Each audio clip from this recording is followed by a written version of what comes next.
वहां बाड़े में क्या देख रहा है? अर्जुन ने कहा, यार देख, मेरी आंखें अभी तक धोखा खा रही हैं।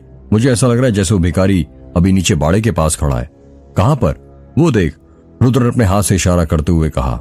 अर्जुन उस ओर देखने लगता है जहां पर रुद्र ने अपने हाथ से इशारा किया था। ये तो काली शॉल ओढ़े वो भिखारी खड़ा है। अर्जुन ने हैरानी के साथ कहा, ये भिखारी मेरे बाड़े के पास क्या कर रहा है? पता नहीं यार, मुझे तो ये भिखारी पागल लगता है। इसको जरा सा भी डर नहीं है कि यदि पकड़ा गया तो सीधे थाने के अंदर जाएगा। हाँ यार, पर ये यहाँ पर आया क्यों है और अंधेरे में क्या कर रहा है? पता नहीं, चल देखते हैं और पकड़ते हैं उसे। पूछे तो सही, इसने कैमरा क्यों चुराया था और कैमरे की फोटो क्यों डिलीट कर दी? हाँ चल। रुद्र और अर्जुन नीचे जाने लगते हैं। रुद्र अर्जुन के आगे चल रहा था। वो जैसी हवेली का दरवाजा खोलता है, उसके पैर में वो कील गड़ जाती है जो उसके सपने में उस भिखारी ने दीवार पर से निकाली थी। वो कील रुद्र के पैर के तलवे में गड़ी थी, जिस कारण उसके तलवे में से खून निकलने लगता है।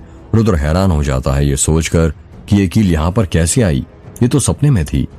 क्या कर रहा है भाई, संभल कर चलना। और ये तेरे पैर में से खून कैसे निकल रहा है? अर्जुन ने कहा। यार कुछ नहीं, बस ये कील लग गई। जब अर्जुन उस कील को देखता है तो चौंक जाता है और सोचने लगता है ये नीचे कैसे गिरी? इसे तो रुद्र की चाची ने दीवार में लगाई थी। ज्यादा तो नहीं लगी? नहीं यार, चल उस भिखारी को पकड़ते हैं, रुद्र ने जमीन से उठते हुए कहा। हाँ चल। रुद्र और अर्जुन बाड़े की तरफ जाने लगते हैं। वो दोनों उसी जगह पर पहुंच जाते हैं जहां पर उन्होंने उस भिखारी को देखा था। यार यहीं पर तो था, कहां पर चला गया? रुद्र ने कहा। पता नहीं यार कहां चला गया, चल आसपास ढूंढते हैं। हाँ चल। रुद्र और अर्जुन आसपास उस भिखारी को ढूंढने लगते हैं, पर वो भिखारी उन्हें पूरे बाड़े में कहीं दिखाई नहीं देता। यार दिखा क्या? रुद्र ने पूछा। नहीं यार, लगता है बाहर चले गए। हाँ मुझे भी यही लगता है। यार वो देख, वहां पर कुछ हलचल हो रही है, अर्जुन ने बाड़े के बाहर इशारा करते हुए कहा। रुद्र अपना मोबाइल निकालता है और अर्जुन के हाथ की ओर टॉर्च मारते हुए पूछता है, कहां पर? वो वहां। चल। रुद्र और अर्जुन बाड़े के बाहर निकल जाते हैं और जंगल की तरफ जाने लगते हैं। ये रास्ता तो जंगल के तालाब की तरफ जाता है ना? अर्जुन ने कहा। हाँ। रुद्र और अर्जुन तालाब के रास्ते की तरफ बढ़ ही रहे थे कि तभी रुद्र रुकते हुए कहता है, रुक जा भाई, बहुत हुआ, अब इस चोट के साथ मैं और नहीं चल सकता। आई थिंक हमें वापस घर चल लेना चाहिए। पर वो भिखारी? हो सकता है कोई और हो, और वैसे भी इतना अंधेरा है, हो सकता है कोई कुत्ते के चलने की हलचल हो जिसे तू उस भिखारी की हलचल समझ गया हो। हाँ तू ठीक कह रहा है, चल घर चलते हैं। घर चल के मैं तेरे पैर पर पट्टी भी बांध दूंगा। अर्जुन और रुद्र वापस घर की तरफ जाने लगते हैं। पता नहीं ये भिखारी क्या चीज है, साए की तरह आता है और साए की तरह गायब हो जाता है। अर्जुन ने मन में बड़बड़ाते हुए कहा। सुबह के 8 बज रहे थे। रुद्र अपने दोस्तों के साथ सो रहा था, तभी उसका मोबाइल बजने लगता है। ट्रिंग ट्रिंग ट्रिंग ट्रिंग। Hello hello. रुद्र फोन उठाते हुए नींद में बोलता है, हेलो। अभी तक नींद पूरी नहीं हुई क्या, या रात भर जाग रहे थे? मोबाइल में से किसी की आवाज आती है। सॉरी पर आप कौन? मैंने आपको पहचाना नहीं। अरे भूल गए, मैं अजय बोल रहा हूँ, तुम्हारा बचपन का दोस्त और तुम्हारी होने वाली वाइफ की केस का इंचार्ज ऑफिसर। पर तुम्हें मेरा नंबर कहाँ से मिला? अरे हम पुलिस वाले हैं, तुम्हारा क्या, हम लोग तो अमेरिका के राष्ट्रपति का भी नंबर निकाल सकते हैं। तुमने सुबह सुबह मुझे कैसे याद कर लिया आज? मैंने सोचा सुबह सुबह घूमना सेहत के लिए अच्छा होता है, इसलिए तुम्हें भी इन्वाइट कर लेता हूँ। मतलब ये कि तुम और तुम्हारे दोस्त जितनी जल्दी हो सके तुम्हारे घर के पीछे वाले जंगल के तालाब पर आ जाओ। पर क्यों? रुद्र ने हैरानी के साथ पूछा। पुलिस वालों का काम लोगों के सवालों का जवाब देना नहीं, बल्कि उनसे सवाल पूछना होता है। मुझे आधा घंटे के अंदर मिलो तालाब के पास, समझे? इतना कहकर अजय फोन कट कर देता है। रुद्र सोचने लगता है कि अजय ने उसे और उसके दोस्तों को उसके घर के पीछे वाले जंगल के तालाब के पास क्यों बुलाया है। रुद्र अर्जुन, समीर और पीयूष को उठाते हुए कहता है, उठो उठो ओए उठो, तीनों जल्दी उठो। क्या हुआ यार? समीर ने उबासी लेते हुए कहा। यार हम सबको अभी तालाब पर चलना है। यार बाद में तालाब पर नहाने चले जाएंगे, पर अभी सोने दे, पीयूष ने नींद में ही कहा। बेवकूफ, नहाने नहीं जाना, वहां पर पुलिस इंस्पेक्टर अजय हमारा इंतजार कर रहा है, उसका फोन आया था, उसने हमें भी वहीं पर बुलाया। पर क्यों और तालाब के पास क्यों? अर्जुन ने कहा। वो खुद भी तो यहाँ पर आ सकता था, समीर ने कहा। पता नहीं यार, वो तो वहां पहुंचकर ही पता चलेगा। चलो उठो जल्दी, और तन्वी और अन्या को भी बता दो, उन्हें भी साथ लेकर जाना है, रुद्र ने कहा। यार ये इंस्पेक्टर भी ना सही से सोने भी नहीं देता, पीयूष ने बिस्तर से उठते हुए कहा। रुद्र और उसके दोस्त लोग तैयार हो जाते हैं। रुद्र ने जूते पहने हुए थे। रुद्र सीढ़ियों से लंगड़ा लंगड़ा कर नीचे उतर रहा था। उसकी माँ नीचे ही खड़ी थी। रुद्र को लंगड़ाते हुए चलते देख उसकी माँ उससे पूछती है, रुद्र ये तेरे पैर को क्या हुआ, ऐसे लंगड़ा कर क्यों चल रहा है? वो माँ कल रात कील घुस गई थी। कैसे और कौन सी कील? रुद्र की माँ ने हैरानी के साथ कहा। वो कील दरवाजे के पास गिरी हुई थी माँ, पता नहीं वहां पर कैसे आई। हे भगवान, वो कील कैसे गिर गई? आयशा ने कहा। क्या हुआ चाची, आपको कुछ पता है क्या उस कील के बारे में? बेटा रुद्र वो कील ना मैंने। रुद्र की चाची आगे कुछ बोलती उससे पहले रुद्र का फोन बजने लगता है। ट्रिंग ट्रिंग। रुद्र अपना फोन उठाते हुए कहता है, हेलो हेलो, कितना टाइम लगेगा तुम लोगों को आने में? यहाँ साहब कब से इंतजार कर रहे हैं तुम्हारा। मोबाइल के अंदर से आवाज आती है। जी माखनलाल जी बस आ ही रहे हैं, रुद्र ने कहा, जल्दी आओ। माँ चाची अभी हम लोग चलते हैं, वहां पर अजय और माखनलाल हमारा इंतजार कर रहे हैं। पर बेटा अजय ने इतनी सुबह तुम्हें वहां पर क्यों बुलाया है? रुद्र की माँ ने कहा। माँ अब ये तो वहां पर जाकर ही पता चलेगा, रुद्र ने घर से बाहर जाते हुए कहा। रुद्र और उसके दोस्त जिप्सी में बैठ जाते हैं और जंगल के तालाब वाले रास्ते पर जाने लगते हैं। आधे किलोमीटर दूर चलने के बाद रुद्र रोड पर जिप्सी रोक देता है और कहता है, अब यहाँ से पैदल जाना पड़ेगा, जंगल के अंदर जिप्सी ले जाना ठीक नहीं है। सब लोग उतर जाते हैं और जंगल के अंदर पैदल जाने लगते हैं। जब वो लोग तालाब पर पहुंचते हैं तो देखते हैं वहां पर बहुत भीड़ थी। गांव वालों ने तालाब को चारों तरफ से घेर लिया था और वहां पर बहुत सारी पुलिस भी लगी हुई थी। यार ये तालाब पर इतनी भीड़ कैसी है? समीर ने कहा। पता नहीं यार, ये सब क्या चल रहा है, रुद्र ने कहा।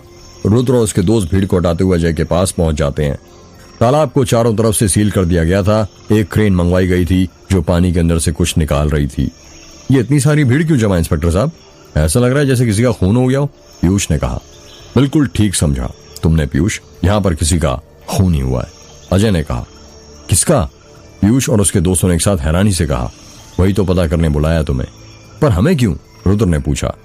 बताते हैं, बस थोड़ा सब्र बनाए रखिए। ये शॉल दिख रही है तुम्हें? अजय ने एक काली गीली शॉल रुद्र और उसके दोस्तों को दिखाते हुए कहा। रुद्र और उसके दोस्तों को वो शॉल जानी पहचानी लगती है। तभी अनन्या कहती है, ऐसी शॉल तो उस भिखारी के पास थी ना? जी हाँ, बिल्कुल ठीक समझा आपने, इसीलिए आपको यहाँ बुलाया गया है, तहकीकात के मामले में। पर किस चीज की तहकीकात के मामले में? अर्जुन ने हैरानी के साथ कहा। यही तहकीकात। अजय अर्जुन बात का कुछ जवाब देता उससे पहले ही माखनलाल क्रेन के पास से चिल्लाते हुए कहता है, साहब बॉडी मिल गई है। अजय रुद्र के दोस्तों के साथ बॉडी के पास जाने लगता है। वो बॉडी पानी से भीग चुकी थी। क्रेन के सारे उसे पानी के अंदर से निकालकर जमीन पर रखा जाता है। जैसे ही उस बॉडी को जमीन पर रखा जाता है उसमें से बहुत बदबू आने लगती है। उस बॉडी की नाभि गायब थी और आंखें खुली हुई थीं। रुद्र और उसके दोस्त उस बॉडी को देखकर डर जाते हैं। सबको एक साथ सांप सूंघ जाता है। बॉडी में से बहुत गंदी बदबू आने के कारण सब अपनी नाक बंद कर लेते हैं। छी, कितनी गंदी बदबू आ रही है, अनन्या ने अपनी नाक पर हाथ रखते हुए कहा। साहब देखने से तो उसका उलिया ठीक उस भिखारी की तरह लग रहा है, जैसा रुद्र ने बताया था, माखनलाल ने कहा। रुद्र क्या यही वो भिखारी है? अजय रुद्र से पूछता है। रुद्र कुछ जवाब नहीं देता। वो बस उस भिखारी की लाश को घूरे जा रहा था। वो सोचने लगता है कि मेरा सपना सच कैसे हो गया। इस भिखारी को तो ठीक वैसे ही मारा गया है जैसे मैंने अपने सपने में देखा था। हाँ, ये वो भिखारी इंस्पेक्टर साहब, अर्जुन ने कहा। साहब इसको इतनी बेरहमी से किसने मारा होगा? किसी जानवर का काम तो लगता नहीं है। कोई किसी की नाभि गायब करके क्या करना चाहता होगा? फिल्मों में दिमाग और दिल गायब होते देखा था, पर पहली बार अपनी जिंदगी में देख रहा हूं कि किसी आदमी की नाभि को किसी मुजरिम ने गायब कर दिया है। ये तो पता नहीं माखनलाल कि वो मुजरिम नाभि गायब करके क्या करना चाहता था, पर इस भिखारी को कैसे और कब मारा गया ये सब तो पोस्टमार्टम रिपोर्ट के बाद ही पता चलेगा। डॉक्टर माधवी को कॉल करो और उनसे कहना जल्द से जल्दी हमें इसकी पोस्टमार्टम रिपोर्ट चाहिए। क्या कहा आपने? डॉक्टर माधवी? अर्जुन ने चौंकते हुए कहा। हाँ क्यों? वो बस ऐसे ही रुद्र की मम्मी का वहां इलाज करने आई थी ना उस दिन। बड़ी अजीब बात है, जिसको देखो वो रुद्र के पहचान का निकलता है। बहुत लंबी फील्डिंग जमा कर रखी है रुद्र ने। मतलब? अर्जुन ने शक की निगाहों से पूछा। मतलब कुछ नहीं, वैसे माखनलाल यदि भिखारी की लाश यही है तो आसपास देखो, समीर का कैमरा भी यही होगा। वो कैमरा तो हमें मिल गया है, समीर ने कहा। कब? कल जब हम वापस आ रहे थे तब मेघ गांव के दरवाजे के पास, समीर ने कहा। तो हमें बताया क्यों नहीं? वो हम भूल गए, अर्जुन ने कहा। भूल गए? पर कैसे? तुम लोगों को हमें फौरन फोन कर देना चाहिए था ना। क्या तुम लोगों को गौरी की फोटो मिली उसमें? माखनलाल ने पूछा। नहीं, हमें कोई फोटो नहीं मिली। इस भिखारी ने सब फोटो डिलीट कर दी थी, अनन्या ने कहा। क्या? पर क्यों? माखनलाल ने हैरानी के साथ पूछा। ये तो वो भिखारी बता सकता था ना, पीयूष ने कहा। तो अब क्या, मैं इसकी आत्मा से पूछूं? अजय पीयूष को घूरते हुए कहा। हाँ पूछ सकते हैं, अर्जुन ने कहा। यहाँ पर मजाक नहीं चल रहा है मिस्टर अर्जुन, अजय ने अर्जुन पर चिल्लाते हुए कहा। मैं मजाक नहीं कर रहा हूँ। उस भिखारी की आत्मा को बुलाकर हम पूछ सकते हैं कि उसने ऐसा क्यों किया। सुबह सुबह कौन सा नशा करके आ गए हो तुम अर्जुन? अजय ने कहा। साहब ये सही बोल रहा है, मैंने भी सुना है कि आत्माओं को बुलाकर उनसे सवाल जवाब किया जा सकता है। तुम तो चुप हो जाओ माखनलाल और ये बकवास करना बंद करो। मुझे तो लगता है कि ये सब रुद्र तुम्हारे और तुम्हारे दोस्तों का किया धरा है। तुम कहना क्या चाहते हो अजय? रुद्र ने पूछा। मैं ये कहना चाहता हूँ रुद्र, ये सब तुमने और तुम्हारे इन दोस्तों ने किया है। पहले एक भोली भाली लड़की को शादी के लिए तैयार किया, फिर अपने दोस्तों के साथ मिलकर उसे मंडप से गायब करवा दिया। उसकी एक भी फोटो घर पर नहीं रखी। और जिस कैमरे से उसकी फोटो थी खींची हुई वो कैमरा चोरी करवा दिया एक भिखारी के हाथों। और जब वो भिखारी ज्यादा पैसे मांग रहा होगा तो अपने घर के पास वाले तालाब में उसे मार दिया और गौरी की फोटो भी कैमरे से डिलीट कर दी ताकि पुलिस कभी गौरी का पता ही ना लगा पाए। ये क्या बकवास कर रहे हो अजय तुम? भला गौरी को मारकर मुझे क्या मिलेगा? उसके पास तो कोई दौलत भी नहीं थी, एक गरीब और अनाथ लड़की थी वो। रुद्र ने गुस्से में कहा। यही तो कारण है रुद्र, वो एक गरीब और अनाथ थी। तुम्हारी माँ ने तुम्हारे लिए एक ऐसी लड़की पसंद की जो एक गरीब और अनाथ थी। तुमने बिना उसे देखे शादी के लिए हाँ बोल दिया क्योंकि तुम अपनी माँ की बात कभी नहीं टालते। पर तुम्हारी माँ ने कभी ये जानना नहीं चाहा कि तुम क्या चाहते हो। तुम तो कॉलेज में तन्वी से प्यार करते थे ना? सॉरी, करते थे नहीं, आज भी करते हो। तभी तो तुमने तन्वी और अपने दोस्तों को यहाँ बुलाया ताकि उनके साथ मिलकर तुम गौरी का खात्मा कर सको और आराम से तन्वी से शादी कर सको। ये सब झूठ है। मैं रुद्र से प्यार नहीं करती। वो कॉलेज के दिनों की बात है जब हम एक दूसरे से प्यार करते थे, पर अब हमारे बीच ऐसा कुछ नहीं है। हमारे बीच प्यार खत्म हो चुका है। तन्वी ने कहा। अच्छा, प्यार नहीं करती थी तो यहाँ क्यों आई? दोस्ती के नाते, तन्वी ने रोते हुए कहा। क्या कहा? दोस्ती के नाते? मिस तन्वी, आप शायद भूल रही हो, दोस्ती के बाद प्यार होता है और यदि प्यार एक बार खत्म हो जाए तो दोस्ती कभी जिंदा नहीं रह सकती। वो उसी वक्त अपना दम तोड़ देती है जब प्यार अपना दम तोड़ देता है। दोस्ती प्यार को निगल लेती है। अजय देखो, ये मेरी और तन्वी की पर्सनल लाइफ है, तुम इन्हें केस के साथ मत जोड़ो। पुरानी बातें और यादें दबी रहने दो। रुद्र ने गुस्से में बोला। अभी तो ये बस शुरुआत है रुद्र, अभी आगे अतीत के बहुत सारे काले पन्ने खुलेंगे, अजय ने कहा।